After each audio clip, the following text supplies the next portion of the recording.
अप्रैल को एक दिन बगीचे में एक गेंडा मिलता है, लेकिन क्या मम्मी और पापा उस पर विश्वास करेंगे? एक शनिवार की सुबह जब मम्मी और पापा सो रहे थे, 6 साल की अप्रैल वुड्स लिविंग रूम के फर्श पर बैठकर चित्र बना रही थी, जब उसे बाहर कोई अप्रत्याशित शोर सुनाई देता है तो वह रुक जाती है। क्या वह घंटी बज रही है? सबसे पहले वह सोचती है कि यह अगले दरवाजे वाले पड़ोसी का कुत्ता टॉम है, लेकिन अप्रैल घंटी नहीं पहनता।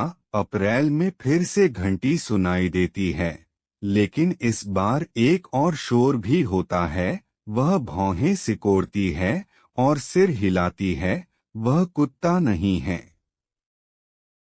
वह स्थिर खड़ी होकर सोचती है, यह घोड़े के बच्चे जैसा लगता है। वह उस विचार के बारे में भी निश्चित नहीं है। वह किसी ऐसे खेत के पास नहीं रहती जहां उसे टट्टू की आवाज सुनाई दे। अप्रैल स्लाइडिंग दरवाजा खोलता है, कंक्रीट की सीढ़ियों से नीचे हरे लॉन पर जाता है। यह आवाज एक छोटे केकड़े के पेड़ से आती है, जिसके पत्ते जमीन के करीब हैं। अप्रैल उग्र फड़फड़ाहट सुनता है, लेकिन कुछ भी उड़ता हुआ नहीं देखता है।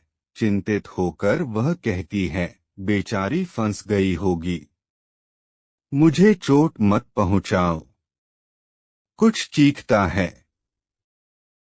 सरसराहट और अधिक उन्मत्त हो जाती है।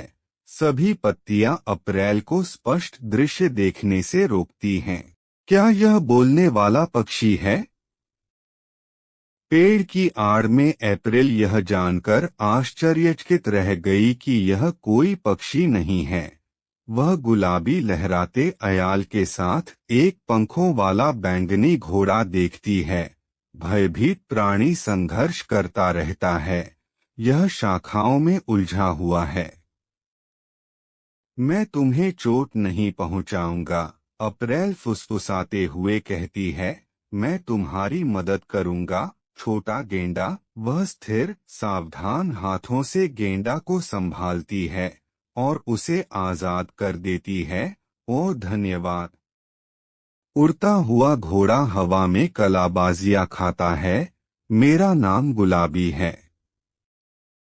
अगर कभी तुम्हें मदद की जरूरत हो तो बस तुम्हें फोन करना गुलाबी, और मैं आ जाऊंगा। वह ऊपर आकाश में उड़ती है और फिर चली जाती है। बाद में कमरे में मम्मी अप्रैल के लंबे भूरे बालों में कंघी करती हैं। अप्रैल खुश है। उसका परिवार पार्क में पिकनिक मनाने जा रहा है। दर्पण में उसकी नीली भूरी आंखें उसे वापस देखती हैं। वह अपने पिता का प्रतिबिंब भी देखती है। वह दरवाजे पर खड़ा होता है, अपने पैर थपथपाता है और अपनी घड़ी की ओर देखता है, इससे पहले कि बहुत देर हो जाए। चलो चलें।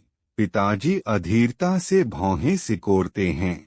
मम्मी कंघी नीचे करती हैं और जवाब देती हैं कि उनका काम हो गया।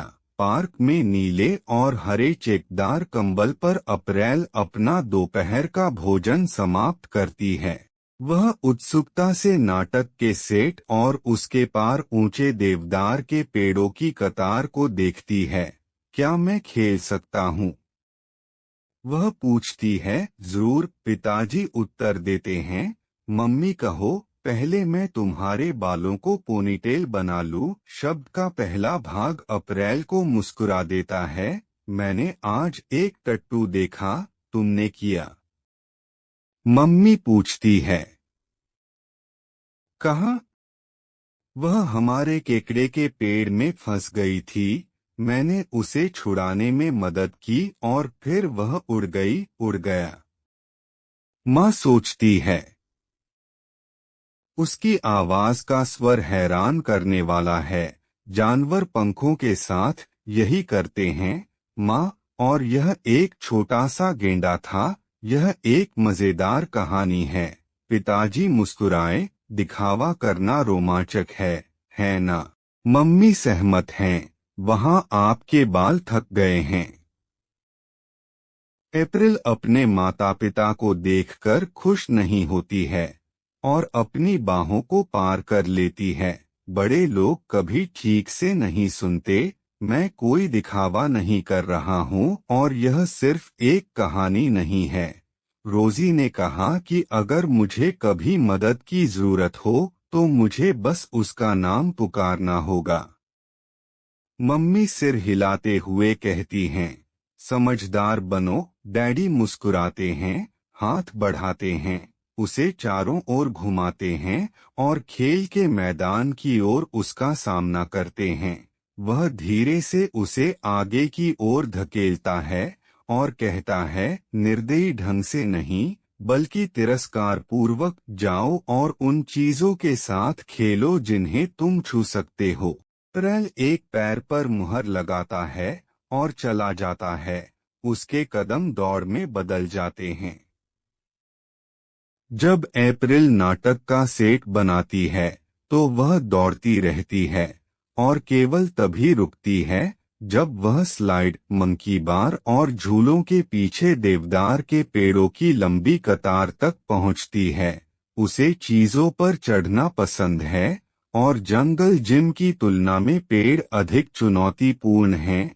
चीड़ पर चढ़ना अन्य पेड़ों की तुलना में आसान होता है क्योंकि उनकी शाखाएं एक दूसरे के बहुत करीब बढ़ती हैं। वह एक को चुनती है और ऊपर की ओर चढ़ना शुरू कर देती है। अप्रैल अभी जमीन से काफी दूर है। इससे पहले कि वह देखे कि वह कितनी दूर चली गई है, अचानक अप्रैल को अपने इतनी नीचे की जमीन को देखकर बहुत चक्कर आने लगता है। डरी हुई 6 साल की बच्ची जोरों से चिल्लाती है। वह अपनी आंखें बंद कर लेती है और पेड़ से कसकर चिपक जाती है। यह हवा में लहराता है। अप्रैल आभारी है कि उस दिन उसने उसका रोना सुना और तुरंत वहां पहुंच गई। बहादुर बनो प्रिय। मैंने ऊपर चढ़ने की कोशिश की, लेकिन यह एक छोटा चीड़ है। इसकी शाखाएं टूटती रहती हैं। मैं बहुत भारी हूँ, रुको प्रिय। डटे रहो। मैं मदद करने का दूसरा तरीका ढूंढूंगा। इतना ही। अप्रैल ने अचानक अपनी आंखें खोल दी। कोई मदद कर सकता है। गुलाबी। उस रात अप्रैल गर्व से बैठी हुई थी जब माँ पिताजी के स्मार्टफोन को घूर रही थी। ये वहाँ है। फिल्माया गया सबूत। हवा में लटका हुआ और अपनी बेटी को उसके कपड़ों द्वारा सुरक्षित रूप से जमीन पर गिराते हुए एक गुलाबी लहराती अयाल के साथ एक बैंगनी गेंडा की दांतों की पकड़ में एक अप्रैल की हंसी है।